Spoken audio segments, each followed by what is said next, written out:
अस्सलाम वालेकुम दोस्तों। आज हम एक ऐसे मुल्क की कहानी सुनने जा रहे हैं जो सिर्फ एक रियासत नहीं बल्कि हजारों साल पर फैली हुई एक अजीम तहजीब है। ये वो मुल्क है जिसकी आबादी दुनिया में सबसे ज्यादा है, जिसकी तारीख हजारों साल पुरानी है और जिसने आज के जदीद दौर में दुनिया की ताकतवर तरीन मईशतों में अपनी जगह बना ली है। दोस्तों, चीन की कहानी शुरू होती है हजारों साल पहले, जब इंसान ने दरियाओं के किनारे रहना शुरू किया। चीन की पहली बड़ी तहजीब दरियाए जर्द यानी येलो रिवर के किनारे पैदा हुई। यही वो जगह थी जहां कदीम रियासतें वजूद में आईं, जैसे और इन अदवार में चीनी अवाम ने ज़राअत, तहरीर और मुआशरती निज़ाम में हैरत अंगेज तरक्की की। यही वो वक्त था जब चीन ने अपनी पहचान बनाना शुरू किया। फिर आता है एक ऐसा दौर जिसने चीन को मुकम्मल तौर पर बदल दिया। ये था शहंशाहत का दौर, और इस दौर का सबसे बड़ा नाम था।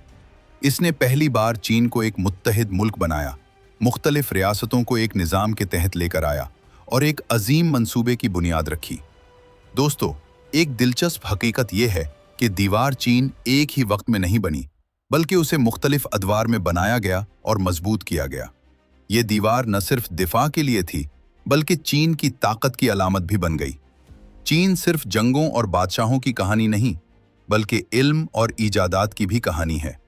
चीनी अवाम ने दुनिया को ऐसी ईजादात दी जिन्होंने पूरी दुनिया बदल दी। कागज, बारूद, कंपास और प्रिंटिंग, ये सब चीन की दीन है। इन ईजादात ने न सिर्फ चीन बल्कि पूरी दुनिया की तरक्की में अहम किरदार अदा किया। लेकिन हर उरूज के बाद जवाल भी आता है। 19वीं सदी में चीन को एक मुश्किल दौर का सामना करना पड़ा। यूरोपीय ताकतों, खास तौर पर के साथ हुईं। इन जंगों के नतीजे में चीन को शदीद नुकसान उठाना पड़ा। जमीनें छिन गईं, मईशत कमजोर हो गई और मुल्क अंदरूनी तौर पर भी टूटने लगा। यही वो वक्त था जिसे चीन में जिल्लत का सदी यानी सेंचुरी ऑफ ह्यूमिलिएशन कहा जाता है।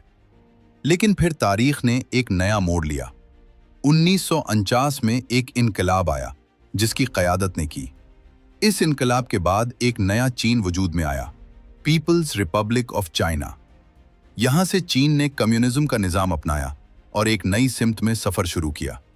इब्तिदा में मुश्किलात बहुत थी, मुआशी मसाइल, कहत और पॉलिसियों की नाकामियां भी देखने में आईं। लेकिन वक्त के साथ चीन ने अपनी हिकमत अमली बदली।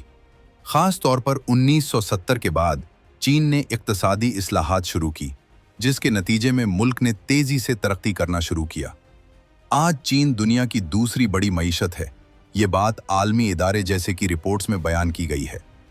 दोस्तों, अब बात करते हैं चीन की आवाम की। चीन की आबादी तकरीबन 1.4 अरब है, जो दुनिया की सबसे बड़ी आबादियों में शामिल है। ये लोग अपनी मेहनत, नज़्म व ज़ब्त और इज्तिमाई सोच के लिए जाने जाते हैं। चीन में सिर्फ एक कौम नहीं, बल्कि 50 से ज़्यादा एथनिक ग्रुप्स मौजूद हैं। अगरचे अक्सरियत हान चाइनीज़ की है, लेकिन मुख्तलिफ सकाफ़तें और ज़बानें भी यहाँ पाई जाती हैं। मैंडरिन ज़बान दुनिया की सबसे ज़्यादा बोली जाने वाली ज़बान है। एक और दिलचस्प हकीकत, चीन में इंटरनेट का निज़ाम बाकी दुनिया से मुख्तलिफ है, जिसे अक्सर ग्रेट फायरवॉल कहा जाता है। अब बात करते हैं जदीद चीन की।